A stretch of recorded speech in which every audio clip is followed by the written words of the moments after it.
مصطفى حسن علي التميمي، مدير ممثلية وزارة التربية للطلبة النازحين في السليمانية، مشرف اختصاصي إداري أقدم، أحمل شهادة ماجستير في الجغرافيا الطبيعية. ما هي أبرز المشاكل والحلول التي تواجه عملكم كممثلية نازحين؟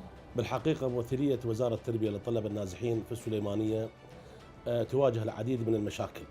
أبرز هذه المشاكل اللي واجهت عملنا خلال هذا العام بالذات هي الزيادة الكبيرة بأعداد الطلبة الوافدين إلى محافظة السليمانية، وبالتالي يتطلب منا احنا كممثلية أن نوفر لهم مدارس ونوفر لهم في جميع محافظة السليمانية، يعني موزعين على جميع محافظة السليمانية.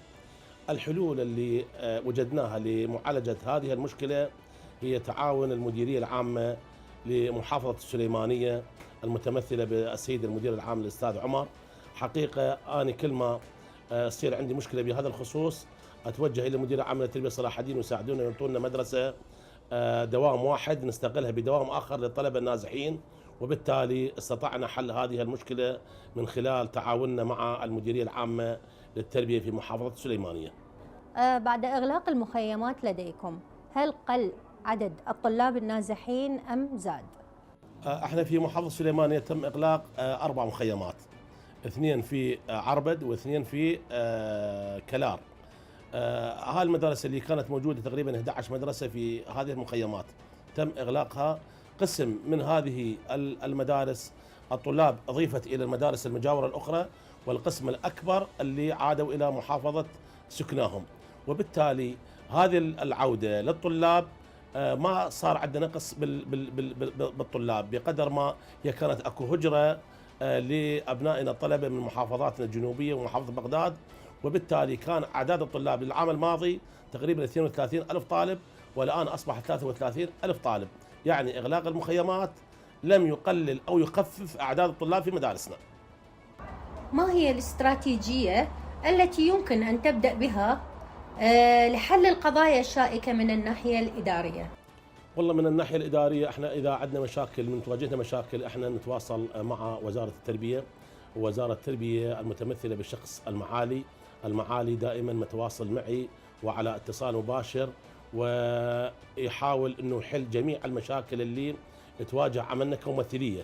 وهاي من ناحية، والناحية الثانية احنا مرتبطين إداريا بالمديرية العامة لتربية صلاح الدين، والأستاذ الدكتور سلطان المدير العام لتربية صلاح الدين من أكثر المدراء متعاونين مع ممثلية النازحين، وفروا لنا جميع ما تحتاجه الممثلية من كتب ومن قرطاسية ومن أثاث لمدارسنا.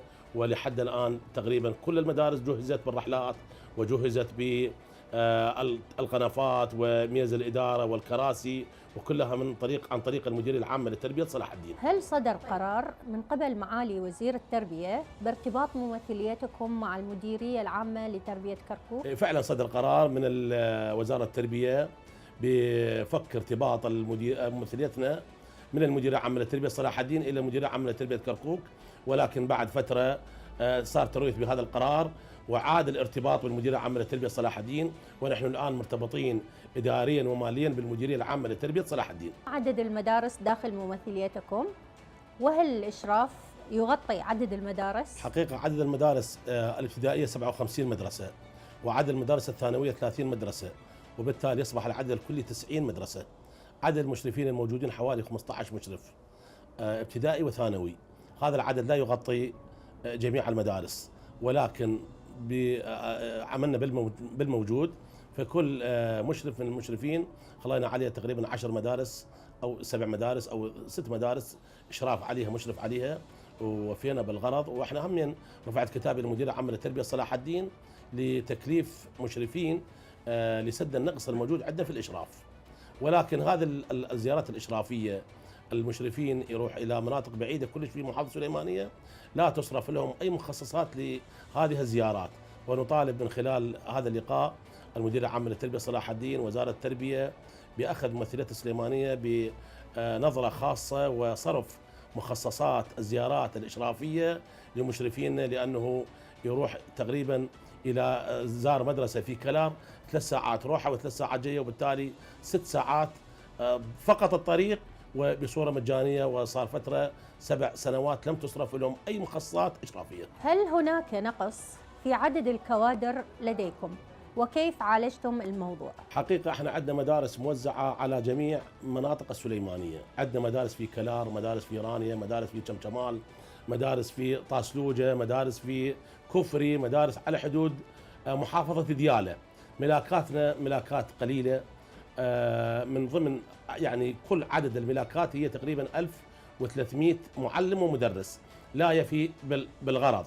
نحن رفعنا كتاب إلى مكتب السيد معالي وزير التربية، وطلبنا من السيد المعالي أنه في حال أكو تكليف إلى ممثلتنا يوافقونا على التكليف لسد الشاغر، ولكن احنا كمعالجة آنية عالجنا النقص الموجود في مدارسنا عن طريق المحاضر المجاني، وحاليا جميع مدارسنا سادين النقص عن طريق المحاضر المجاني. وانتهز هذه الفرصة لكي أتوجه إلى وزارتنا وزارة التربية بفتح عقود لهؤلاء المحاضرين المجانيين الذين سدوا النقص الحاصل عندنا في معظم مدارسنا، مدارس ممثلة السليمان. شنو المعوق اللي كان بعام 2024 كان يعني مستصعبين انه ينحققه، قدرت تحققه ووصلت لهدفك بهذا العام بالتحديد؟ والله احنا كممثلية السليمانية من الجوانب اللي ابدعنا بها هي جانب الامتحانات الوزارية، وبشهادة مدير عام تقويم الامتحانات في العراق، وبشهادة اللجان الوزارية المشرفة التي أشرفت على الامتحانات.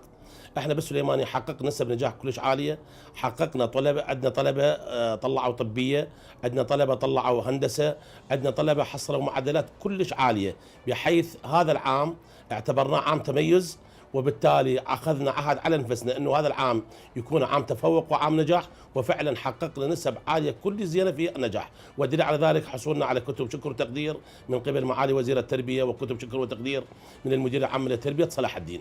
ما هي الشعب اللي داخل الممثليه؟ هيكليه الممثليه هيكليه تتالف من 5 شعب: شعبه الاداريه، والشعبه الفنيه، وشعبه التخطيط، وشعبة الحسابات، وهن ذني 5 شعب تألف من عندنا. هاي الممثلية مالتنا عندي بيها موظفين تقريبا 88 موظف عندي بالممثلية. ونطلب منك تاخذنا جولة داخل الممثلية. حاضر إن شاء الله.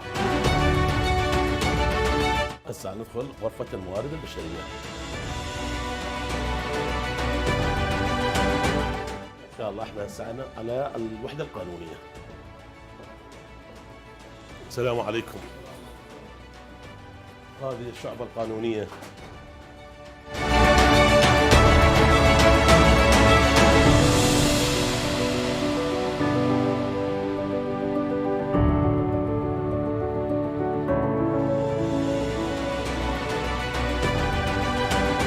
المدير اللي ما حضر يومين بهاي الدورة تعاد في الدورة الثانية، والمدير اللي ما اجتاز الامتحان بهاي الدورة هم نعيد الامتحان إله.